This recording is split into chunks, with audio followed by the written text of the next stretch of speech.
I'm John Skinner, an independent trainer for baristas, and I've been doing that since 1998. I'm over here to audit the Ambassadors Club, and this is quite an exciting sort of venture that's been set up to highlight the excellence in coffee around Dublin. So when people arrive here for the world of coffee, they can get some really good coffees and know where to go and get it, more importantly.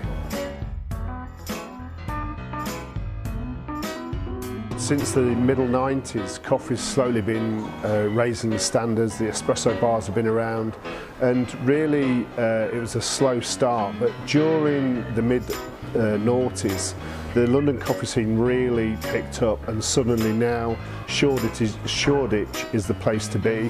The coffee scene there is fantastic. The coffee festivals hold there every year, and the standards of coffee and the innovation that's taking place is just superb.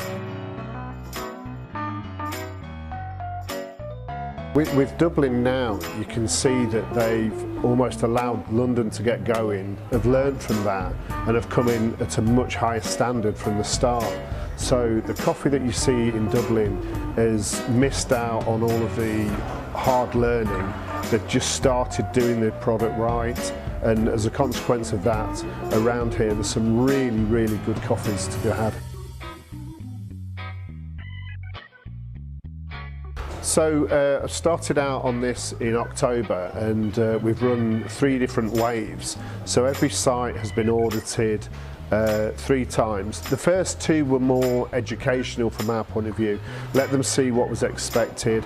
If we could help them, we could offer some coaching and move them along. And one thing's for sure, from the start through till now, the whole standard of the coffee has risen within the Ambassadors Club. And you know, just putting a ballpark figure in it, with different people buying brand new espresso machines, there's new grinders being bought, people are changing their roasters, the whole operating standards are lifting throughout.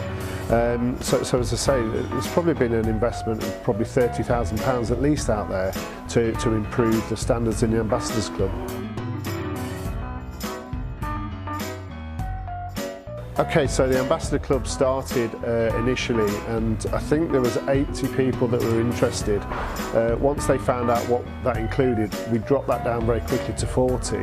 So when we started rolling out the audits, along the way people have not managed to make these schemes, so we're going to have about 31 ambassadors in the club when we're finished.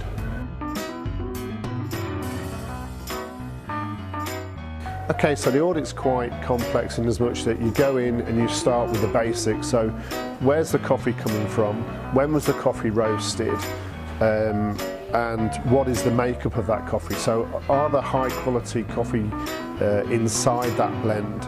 Once we've passed those, we'd expect them to carry out a straightforward extraction, and in doing that, just checking all the best practices. So they're wiping out the group handles, they're weighing out the coffee that they're going to brew, they know exactly how much yield that's going to give them, and then just for good measure, we stick all that through a refractometer so we can actually work out the percentage of totally dissolved solids. So from that side, it's quite scientific, but also we're looking at the interaction the guys have got. Is it clean? Is it tidy? Are they wearing nice uniforms? Obviously some hipsters, that is a nice uniform, he says.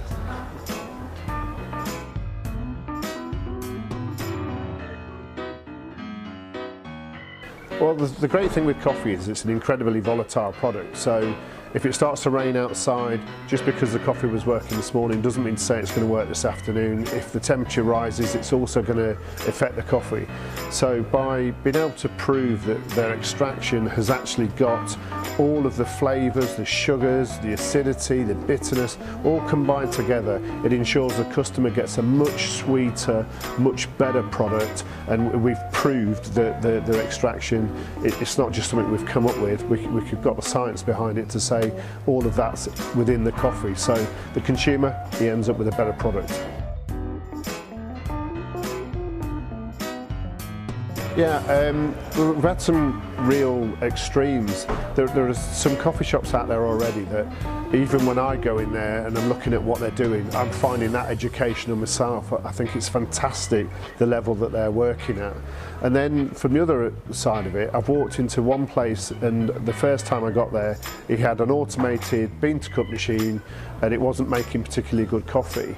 When sharing with him what was expected, he went out and invested in a traditional machine. He went and got some training, and when I went back on the second round, he'd already moved the standard forward, and by the time we got to a third round, the guy was doing latte art. So the whole standards are just raising throughout. Most of the places were good to start with, but you've just seen the little details in every place just lifting, and the coffee in Dublin is better today than it was in October.